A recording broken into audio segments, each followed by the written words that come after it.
Hey,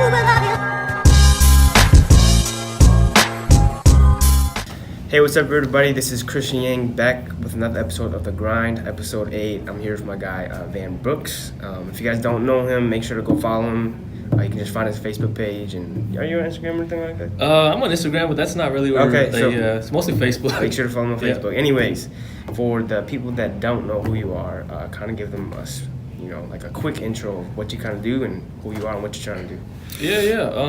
My name is Van Brookes. I'm half black and half Hmong, and for the past 3 years, I've been using Facebook as a platform to talk about my experiences growing up in the Hmong community, whether it's through comedy or social commentary, just putting my story out there, and I also talk about issues within and outside of the Hmong community as well, and I rap a little bit. Okay, that's pretty much me. Cool, bro. So how did that all kind of happen? Like one day you're just like, I'm gonna put out a video, see what happens, or was it like, did you see another video and you're like, oh, I want to do that kind of stuff, and I'm gonna try to do my own thing with that, or how did that all start? Yeah, so I know I've always kind of wanted to be a content creator. I just was kind of too shy, like most people. I feel like they're scared to just put it out there. For sure. Yeah. And a big content creator that I follow was a big inspiration for me and a lot of Asian Americans. I feel like it's Timothy De La Ghetto. Yeah. And I just decided to just run with it. I had this idea, and I don't know if you followed like The Secret, the book. The Secret. I've heard of it. Okay, yeah. It's kind of just like, whatever you put out there, it's gonna happen. Like, you just kind of like positive vibes, and what you ask for the universe will give back to you. For sure. That type of thing. And I had this particular idea, and I just, for some reason, I knew it was gonna blow. Like, I knew it was gonna blow up, and so I just made a page, a Van Brookes page. I did the video, and in like a few days, got like 100,000 views, and all the Hmong outlet pages were sharing it, and it was kind of the start of birth of Van Brookes. Gotcha. So when you made that first video, what was like your thought process when you made that first video? You were like, should I just do something that will kind of get people's attention? What did you even think about, like, this is the target audience that I want to get out to? Did you even think about all that type of stuff? Yeah, I knew that a lot of my friends on Facebook were Hmong, and so I knew that was going to be my demographic, and I've always wanted to share my story to the Hmong community as well. So I definitely had them in mind. I forgot how I thought of, because it was a really weird, goofy video. It was just like me basically in the McDonald's drive-thru, and I was recording myself, and I was trying to order Pizza Hut at a McDonald's drive-thru, and it was just, and I had like put on this like OG Hmong accent. It was just really goofy, but it got a lot of love, a lot of laughs, but it also got some hate too, because people kind of see like, oh, what's this black guy doing, making fun of us and everything, and so it was interesting. So wait, so like when you went to do that, what was that like? Did you actually go through a drive-thru afterwards? Did they pick up food or what? Yeah, I did pick up the food, and a lot of people were like, "Man, you gotta be careful." Like, they probably spit my drink. I'm not gonna lie, because I was giving them a hard time for like a good 5 minutes, like holding up the line. Yeah. So I really hope they didn't like loogie in my burger crazy, or something. Bro. And you ate that food after? I really did. I shouldn't have though. I don't know why I did, but that's crazy. You crazy for that. So what about like when you put that out? Did you get like a lot of backlash from people about like? I'm pretty sure when they first saw your page, like a lot of people probably didn't know who you were, your background of you being half black, half Hmong. Yeah. Were people like, oh, why are you making fun of Hmong people and stuff like that? And you just had to like explain yourself or what? Yeah, no, I definitely had to explain to them that I was, half black and half Hmong. Yep. But even when they did know, they still thought, some people thought it was wrong for me to kind of poke fun at the OGs. Sure. Which you kind of understand, but I feel like it's, this is like the OGs are my people too, so I think it was all in good fun, it was nothing out of, I didn't have any like ill intent with it, just all for good fun, so yeah. Okay, so once people understood that, they're like, okay, cool. Yeah, they kind of backed off a little bit more after that. Gotcha. So what about like, and when did you do that video? Oh man, I think this was like in the fall of 2015. Okay. It's about like 3 years ago. 3 years ago. Wow. Yeah. So what about like the videos after that? How did you like keep coming up with content and stuff like that? Yeah, I used to work at like an assembly job. Okay. I don't know if you ever worked assembly. No. Okay. Yeah. Yep. So it was just really like monotonous, really repetitive. So I had like a lot of time to think about just new ideas. And but most of it, just come from my experience, which made it easier, just talking about my life experiences and using comedy as an avenue, I guess. Whether it's about just like a lot of the traditions and a lot of things that's going on, like the drama, like if Yasmi's wilding, I love Yasmin by the way though, but if someone's like wilding or something like that, I just speak on it. Yeah. So that's kind of how I got my ideas. Nice. Have you always just been like a funny guy straight up to your friends and stuff? Yeah. I mean, I like to think I'm funny. Thank you. Yeah, like in my family, I've always kind of been the goofy kind of clown in the family. Jokester. Yeah. Okay. Nice. So, is this something like you were like, ooh, I actually make a lot of people laugh. Yeah. Let me start putting out, more stuff to reach more people to make them laugh. Is that something you kind of thought about? Yeah, definitely. At first, that was one of my main motivators. I've always liked making people laugh, and I like to think I'm fairly good at it. So no, you are for sure. For sure. Yeah. Yeah. So that, and then also telling my story again, my experiences being mixed. That was really important to me. Especially in 2018, you see so many mixed Hmong kids, whether they're like white and Hmong, Latino and Hmong, black and Hmong. So I just thought it was really important to get my story out there because when I was a kid, there was no Van Brookes, and as you probably remember this from my speech at HCon, we were together. I kind of wanted to be someone they could look up to since I didn't have that person for me in the community. Yeah, that's pretty crazy. And I remember in your speech you said that someone almost committed suicide, right? Yeah, but then they messaged you and they were like, hey, I did it because I saw you doing your thing out there, right? Yeah, it was the mother of that young girl, actually. And yeah, it was just really surreal. I didn't know people, I know people watched my videos, but I didn't know it had that big of an impact. Yeah. And so that was just really, that just kind of kept me going, for sure. To think that people are that influenced by it. Yeah, I think that, I think that's why, even for me, that's why I do what I do, or that's why you do what you do even more, is just because, like, we get to provide value to people. Oh, yeah. At, a way that we couldn't in the past. Like, our parents weren't able to sit here and put out videos and stuff like that, and being able to influence people that they didn't even know, So, we're sitting at a great time right now, and I think what you're doing is great. Obviously, you may not have had the intention to say someone's life like that, but like it just kind of translated into that, and so I think that's awesome what you're doing, bro. Yeah, and also much respect to your work as well. Appreciate it. Yeah. So, like out of all the videos you made, I think you've made a good amount. Which one of those are like kind of like your favorite? Do you have one? My favorite video, man. I'll be watching a lot of my videos. Like, you watching this stuff? Yeah, I rewatch. I'll be laughing at myself. I can't believe that. You'd be like, I can't believe I did that or something like that. Yeah, I'll just be shaking my head. Man, a favorite video. I'd have to go. It's hard. Oh, go ahead. Yeah, man, I don't know. The Yasmin one comes off the top of my head. The one where she was showering, and then. I don't know if you've seen it. Probably not. I've seen some. I think the way I saw your first video was like a Yasmin video. Okay, yeah. The Yasmin ones be really popping. So, but yeah, it was just like she was showering and I walked in on her. So it's just really goofy. Yeah. So yeah. Okay. Yeah. Make sure you go check his stuff out. Yeah. Please do. Yeah. So like when you do your videos, like. When I first watch you, I'm like, this guy might be like kind of over the top when I meet him, because like you're like when you're in your videos, you're like kind of in like a showmanship type of thing, right? But when I met you in HCon, you're just like real chill. Even now, you're like real chill, like like these interview videos. So like, talk a little bit about like how you get into like an act. Do you like have to like go to like a different level or what? Yeah, I've always been an introvert. I always tell people this. They always like when they meet me, kind of like you, people think I'm gonna be obnoxious or, just really out there, which I'm not. I kind of have to turn it on, and I guess because you got to make it entertaining, right? If I was like super chill, maybe people would watch it if I was really chill and like but you got to make it I don't know, just entertaining and kind of be out there and have a personality, because people who do the things I do, we're called like personality. So you gotta have some personality for people to latch on to. For sure. Yeah, no, I agree with that, but you could definitely be yourself with it, but I think you and the way you're doing it and your showmanship when you get on camera is on a different level. So I think keep doing what you're doing pretty much. So which video do you think like where people started like really following you? I mean, your first video did pretty well. Yeah. And then you got some other videos and stuff like that. When did you like just start kind of growing?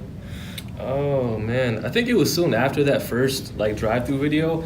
I made a video. It was like 6 reasons why Black and Hmong people are similar, and which was an important video for me because I feel like sometimes we look too much at our differences, not at our similarities. For sure. And me being Hmong and Black, that was of course especially important.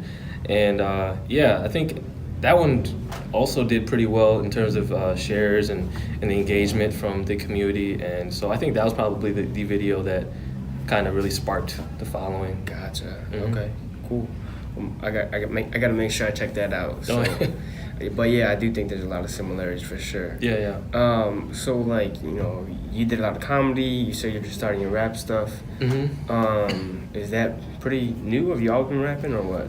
I've been rapping since I was like 16, 17. I've just never put out a record, but I'm like writing my ass off all the time. I might like record a video of me spitting like a few like 16 bars or whatever, and just to see how people if they're feeling it or not. And people's always been telling me to make a record or an EP or whatever, but I just haven't gotten to it yet. Yeah, but I do enjoy it. I'm a fan of the music, hip hop. Gotcha. So yeah. Fan of hip hop. So like, who are like some of the people that like kind of inspire or like inspire your way of rapping or your way of like your music taste? Yeah, well, I'm a huge fan of J. Cole. I don't know if you're... Same. Yeah, okay, yeah. I was at his... Were you at the Target? No, Center? I wasn't. How about last year with XL? No, I'm not a concert guy, so I don't really go to Okay, yeah, no, me either. But J. Cole, he's like one of the few people who... Well, actually, I'll actually go out to a concert for. But for sure. Yeah, J. Cole, I think he's like the best rapper today. Yeah, for sure. Yeah, him. Back in the day, I used to... Eminem.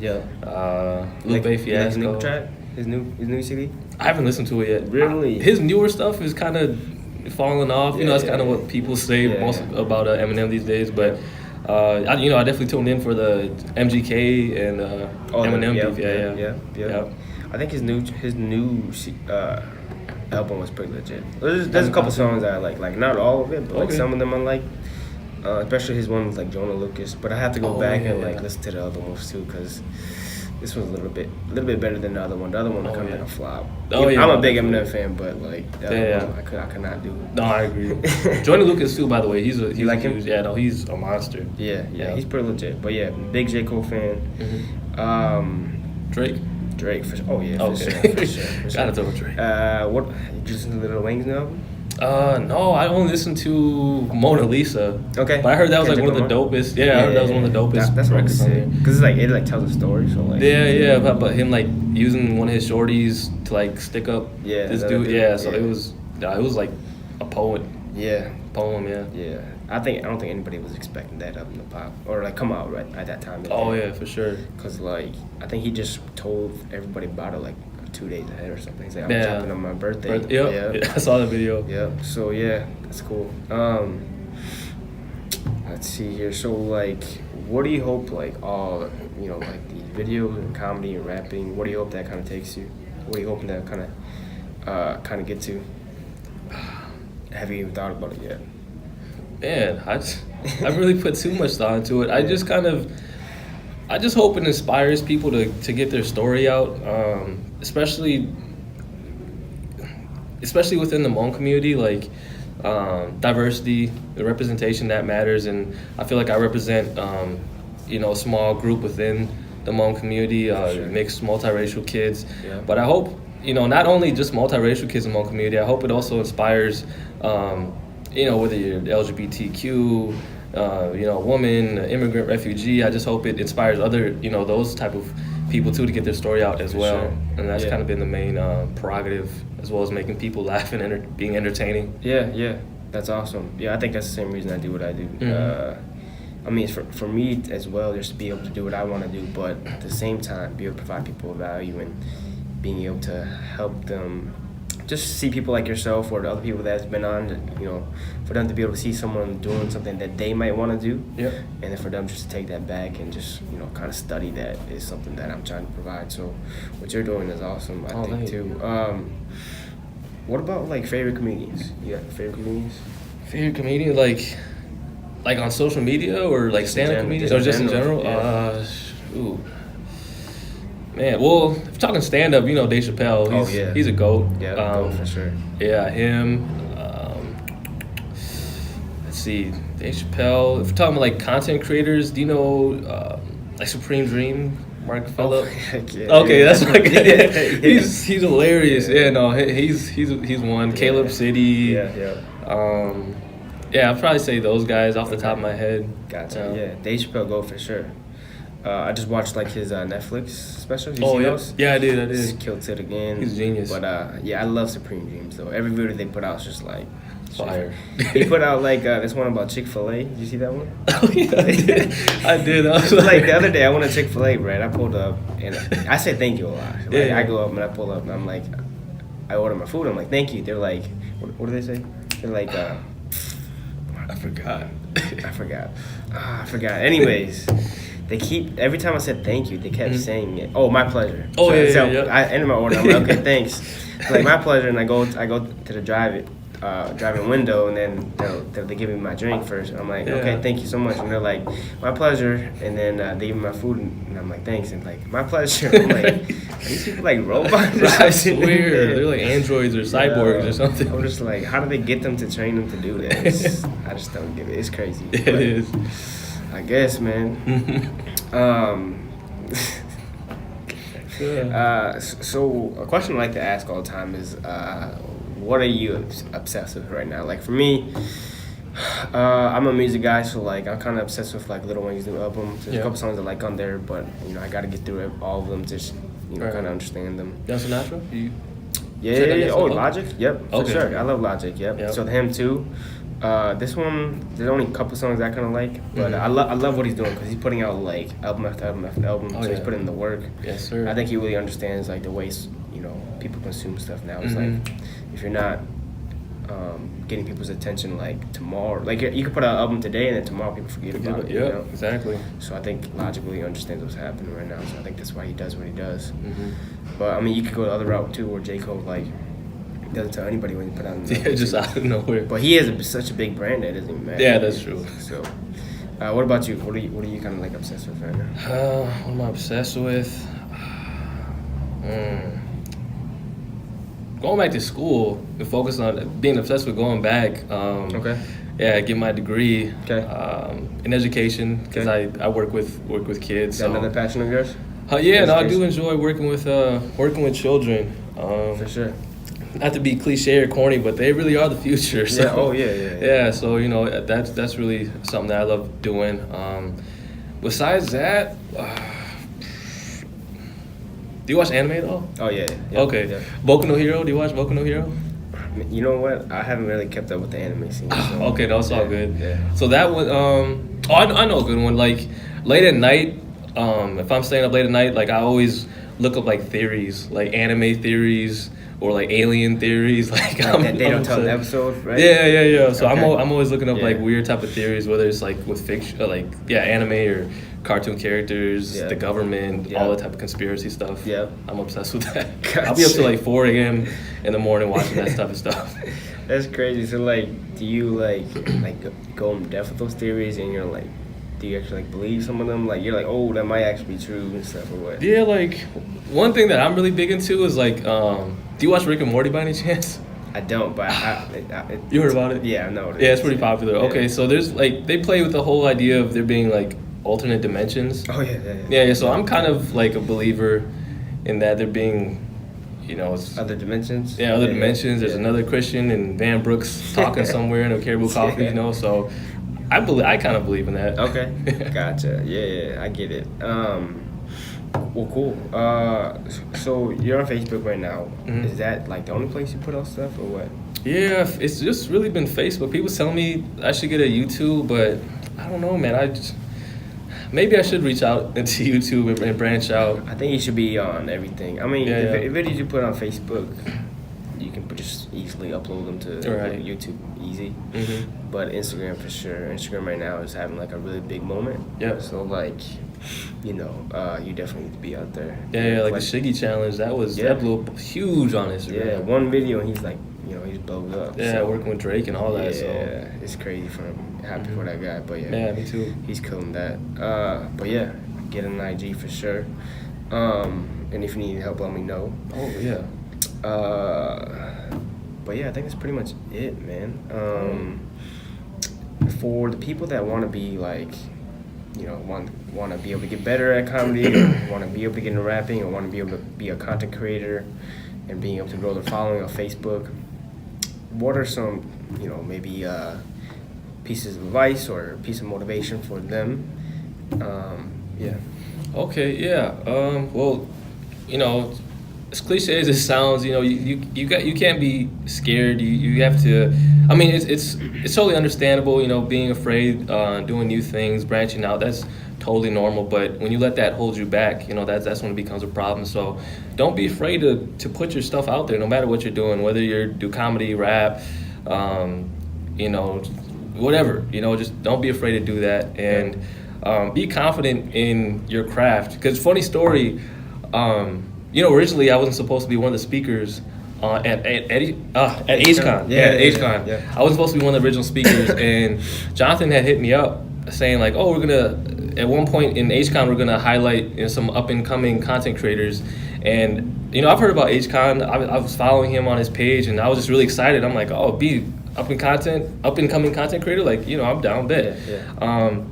But the next day I thought about it. I talked over it with my sister. I'm like, you know what, like, I've been at this for a few years. I don't really feel like I'm a up and comer. I feel like I've sort of established myself as an influencer in the community. Yeah. So I hit him up with this like long message saying, giving the reasons like ABC of why I should be one of the speakers up there with y'all. And like it wasn't a knock to any of you guys, of course. I just felt like I'm also on that level. Yeah, I feel like I'm also on that level for sure. as well, and that's really important. You got to be confident in your craft. That's no knock towards Jonathan, of course. He didn't know me. Yeah. He didn't know if I would wanted to be a speaker. Yeah. But yeah, and especially us Hmong people, we're kind of, me and Jonathan talked about this. We're kind of afraid to like step on people's toes. Be like, oh, I don't know if you, but I had to give him that message. I had to send him that message and saying that I deserve to be a speaker, and if I didn't, then I would have never been a speaker. But I did, and he put me on. So that's one thing. Be a self-advocate and be confident in your craft. For sure. Mm-hmm. Yeah, I couldn't agree more, man. All right, I appreciate it, bro. Oh yes, sir. Thank you. Yeah, let me know if you have anything. All right. All right, appreciate it. You too.